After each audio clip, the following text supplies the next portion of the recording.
Best of r/entitled parents episode 75. I've posted here about my daughter and her BF/baby daddy in the past. I thought I would share most recent things. So, right before Christmas, she takes to begging on social media. She has no money, because well, if you don't have a job, you have no money, right? To buy a Christmas tree or presents for her children. After a bit of begging, someone gives them a tree. Yay. But then, she needs decorations on the tree. So she starts begging for those and for presents for her children. Somehow, all that begging ends up with them having Christmas. Shortly after Christmas something happens, I'm not sure what, and they have a fire in their bedroom. Things are destroyed. So she takes to social media again. She needs bedding. She needs this and that all got destroyed in the fire. Again, her friends and such come forward to help her. Last week she posts how her BF got a job. They are so excited. I'm happy for them also. He works 1 week then comes home and uses the money from the job for a 65 smart TV and a PS4. So she somehow thinks she's entitled to get a new smart TV and new PS4 after her BF works a whole week while still collecting welfare, food stamps, etc, and begging everyone for everything she needs. I just don't know what to think of her. The apple sure fell far from my tree. Thank you. Next. Me, myself ed, my dad, who is hearing impaired receptionist lady. This happened during the summer, so some details may be hazy, hence I'll be paraphrasing. I was at the dentist getting fitted for a new retainer since my old one was cracked. Unfortunately, I had to keep coming back multiple times since the retainer molds accidentally smudged while they were drying. Cue the conversation. Ed, does she have to pay for the molds? She won't have to pay unless she breaks it. Ed, you didn't answer my question. So does she have to pay for the retainer each time? No. She won't have to pay unless she breaks it. At this point Ed grows increasingly annoyed because I had to keep getting the mold remade, and insists that I won't have to pay for the molds since I'm not the one who broke them. Me, to Ed, please lower your voice. Everyone can hear you. Ed continues to yell at while I become embarrassed that he's yelling out my personal dental information. Me, to you'll have to forgive him. He's hard of hearing. So anyway, we left the dentist and I was told to pick up my hopefully undamaged mold once it dried. Me and Ed's conversation in the car went as follows. Me, not everyone needs to know my dental information. Ed, I have anxiety. Me, so do I, but I don't act like that in public. Once I got home, I proceeded to phone my mom about what happened to my molds and my dad's obnoxious behavior. My dad is 54 but is basically a man-child. So anyway, this is the story of how my annoying ass dad embarrassed me at the dentist by yelling about my retainer. Thank you. Next. Have never posted on this subreddit before in my life as I have never dealt with any over-the-top parents until a few hours ago. So I am an avid gym goer. I've been working out for about a few years now and go about 5 times a week. I try to be as helpful and friendly as I can with both newcomers and regulars alike, as no one should be ashamed about wanting to better their physical health. But today was a bit different.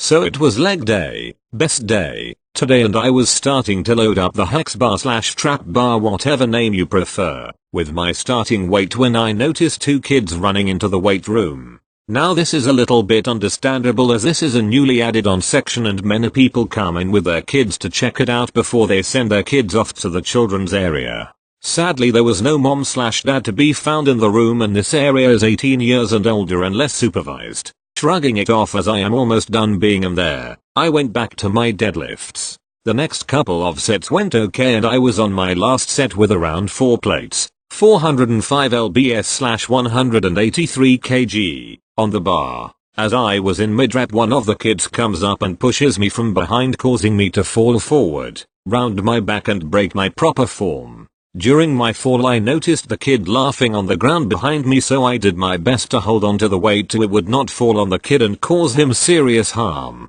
The 4 other people inside the area stopped their sets to go check on me to make sure I was okay. The kid, seeing a bunch of people gathering around, realized he fucked up, started crying for his dad.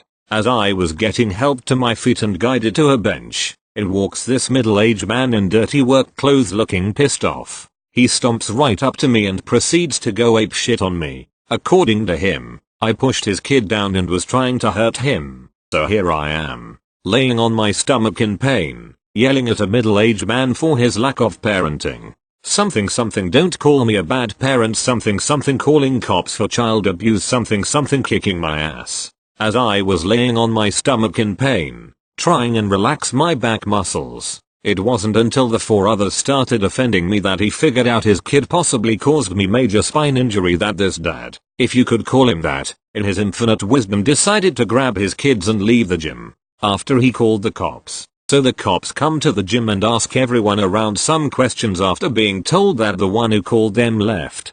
By the time they got to me I was able to stand up and move around a bit. They asked me if I wanted to do anything about what happened. I said no, as I was just wanting to leave and head home to nurse my back, as it was only a grade 1 muscle strain and nothing serious. They were still going to drive over to his house to let them know the situation and whatever else they need to do, as he was the one who called them. Note: the gym has his address for billing purposes on record. So here I am with a heating pad on my back and out of the gym for 1 week to recover. Glad that it is not a major injury, but still pretty pissed off. Parents of Reddit who are reading this, please do not do what this guy did. Not everyone is going to be as nice as I was and choose to not follow up with anything. Edit. Thanks for the kind wishes on recovery, everyone. And for those wondering why I am not pressing any charges, it is a grade 1 muscle strain that will heal up in 3-7 days of rest. If it was a herniated/slipped disc, pinched nerve, or something else along those lines, I would be totally pressing charges. I just see no point going through a huge legal process for something like a minor muscle strain. Edit 2. The man and his kids are indeed going to be banned from the gym. Not 100% what the police are going to be doing about being called up and the person who called not being there. I'm sure there is going to be some charge or fine for that. Thank you. Next. So I'm in high school and I have a job after school. Well, since it's audit season at my work we have to stay a little bit later than my boss would like. But we have an older store and so we get scrutinized for a lot more stuff than most other stores. So on to the story. I was in the back washing dishes and my co-worker comes up to me and says, "Hey, I think your dad's here." And I turn around like, bruh, WTF. Because my dad's been told multiple times before he can't come into the store. Most of the time he's just nice about it and agrees to stop. But here lately he's been mad about my math and science grades. So I walk to the front and my manager is talking to him and he's being pretty rude to her, and I ask him what he wants. He literally tells Emmy that this will be my last night. I go, "Oh, no." And we get into it and he finally leaves after my manager threatens to call the police for him refusing to leave. Anyway, I get mad and start crying and everyone's like, "No, no, no, Klutzy Newt, it's not your fault." And they are all hugging me as I cry and I finally calm down and go back to work. Well, after a while my manager says, "Hey, do you want to stay till close BC? I know that you probably don't want to go home right now, do you?" I agree, and so I call up my dad and say, "Hey, so started throwing up and had to go home, so I'm covering for them till close, so don't come pick me up at 8. He says to me, "You're going to either come home now or you're going to come home at 8 like you told me yesterday." I start arguing with him, and he calls me a dumbass, so I retort with, "Well, so are you, dad, just waltzing up into workplace like you own IT. Yeah, real big brain moment. You've been told it's a safety and health code violation yet you don't listen." Anyway, so then he says that my ass is grass when I get home and hangs up on me, so then I spend the rest of my shift crying my eyes out in the back room. My friend u/follow constellations was there and witnessed the whole thing. TL. Doctor, my dad comes into my work and calls me a dumbass, so then I cry during my whole shift. Thank you. Next. Hello again. The entitled parent in this story is the same one from my last two. He is the dad who locked the gate to our local playground and also stole from charity. Read my old posts for more info on those, but anyway, onto the story. Entitled Dad. Me. Duh. So I posted the stories about this man for the same reason everyone else did. To get the hilariously stupid acts of an entitled a-hole out on the internet. What I didn't expect was for said story to become my most popular one and get 7k upvotes. I assumed that all would blow over. he would stay away from me and vice versa, and it did for just over a week. However, today on my way home from work I had another encounter with ED, and this has just crossed so many lines. I'd like some thoughts, advice on what I could do to properly resolve the situation. But also feel free to just enjoy the story. It all started as I was walking past his house on my way home. He began to scream out the window at me, "ED, I've been fucking dying for you to walk by. Stay there." I didn't stay there, I continued walking. The ED began to run down the path of his house and towards me, and I wanted to run away, but I also wanted to see if maybe, just maybe, he was coming to apologize, so I turned to face him.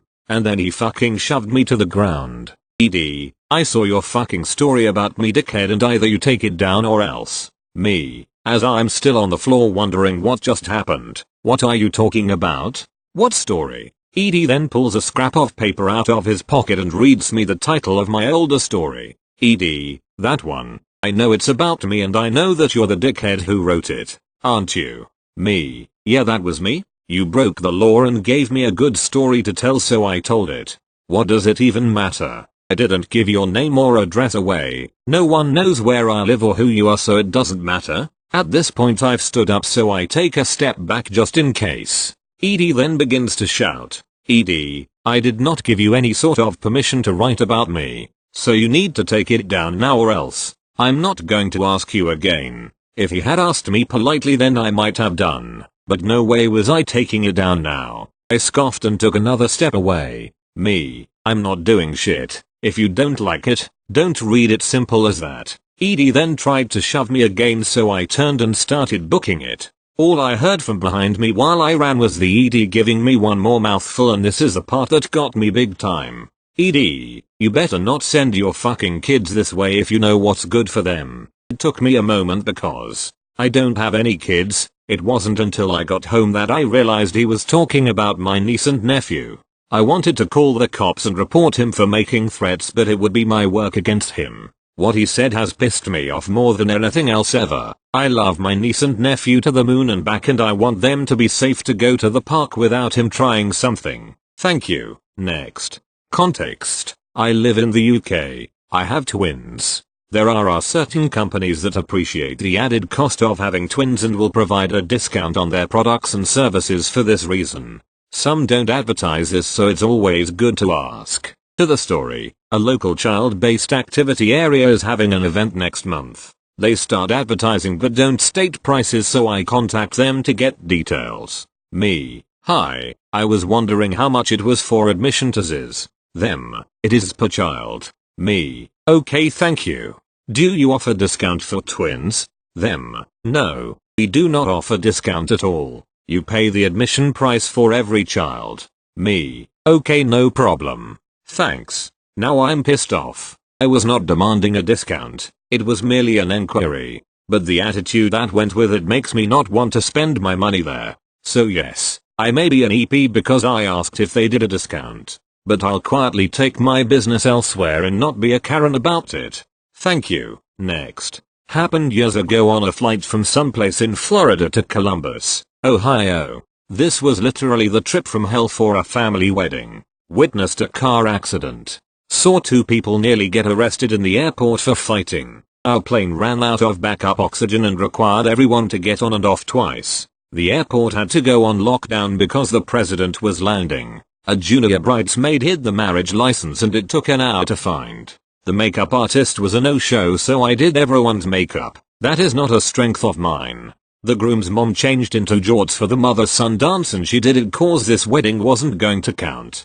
I had to borrow a leaf blower from the wedding venue to clean the photo area while in my bridesmaid's dress. A different bridesmaid got into a huge fight with her ex-boyfriend. It started when she flashed her nails at her ex, yelling, "I am with Travis now." The name Travis and a bunch of hearts were written on her nails as nail art. Another bridesmaid broke the stiletto heel of her shoe when it slid into a bullet hole in the floor of the rehearsal venue. etc. Regular Florida stuff. Literally the list keeps going and would make for a decent comedic movie if I hadn't had to live it. All that said, this interaction on the last flight of our trip back was just maddening. Only my dad and I attended this family wedding. My mom was essentially boycotting it and my brother couldn't get the time off. The two of us were on our way back north and flying southwest, which is key to this story since it's a seating free for all, when this happened. For the first time on the trip, we were in boarding group B or C rather than D. We didn't really care where we sat, since we are fully grown adults, but it's always nice to sit near family.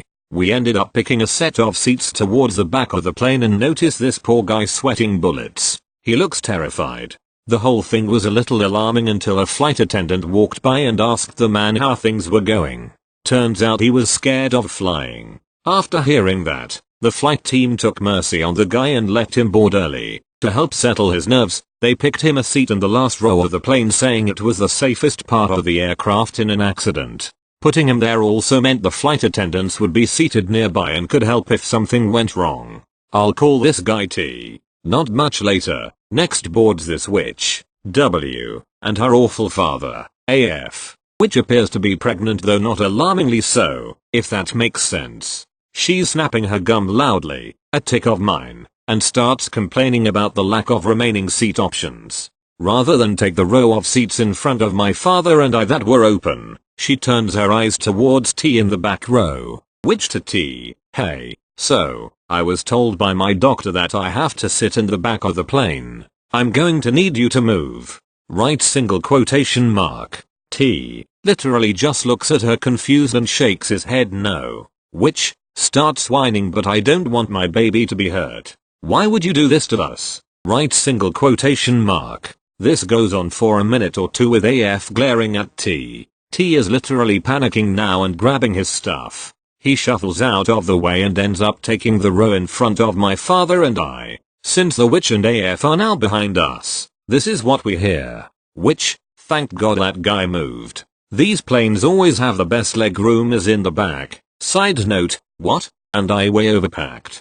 There was no way I was letting this get curb checked. Right single quotation mark. The entire time she's saying this, which was gesturing to her overflowing Vera Bradley sack. My dad and I are now seeing red but didn't want to make a scene and delay this flight. After going through hell, we just wanted to get home. Turns out a scene was going to happen anyway. The plane doors are then shut and the attendants start the safety checks. As one walks to the back of the plane, she noticed T has moved seats. The attendant gets to T's row and leans over, speaking to T in hushed tones that we couldn't hear. Once they're done talking, the attendant glares at the witch and says, "Excuse me, what did you tell his man and why do you need to sit there?" Right single quotation mark. The witch starts panicking and immediately starts crying, saying that her doctor told her she needed to sit in the back of the plane for safety reasons and to sit anywhere else could make her sick. She then essentially implied sitting anywhere else would induce immediate miscarriage.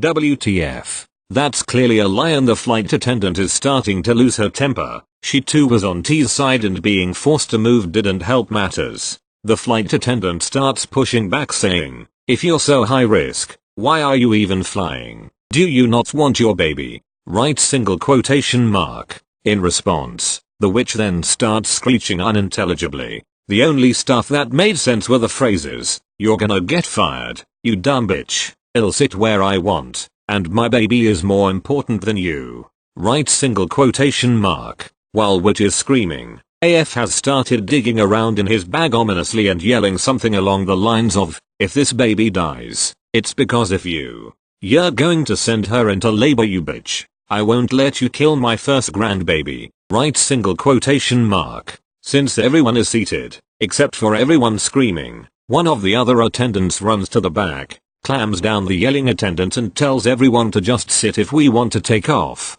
For the rest of the flight, the angry attendant sat in the jump seat closest to the witch and AF glaring while witch and AF casually keep saying snarky things in her direction like, "The customer is always right. You're so going to get fired. Just see if we'll fly you guys again and, worst of all, we get what we want." Right single quotation mark. Thankfully, in addition to my dad and I checking in on T, the glaring flight attendant was checking on him too. We all ultimately made it to our destination, but to end this story, police were indeed waiting at the gate when our plane arrived. Reaching into a bag on a plane and making threats, cow, is a terrible idea if you don't want to be arrested. Oh, and PS, the married couple did end up getting divorced. That's a pretty good story too for a different day.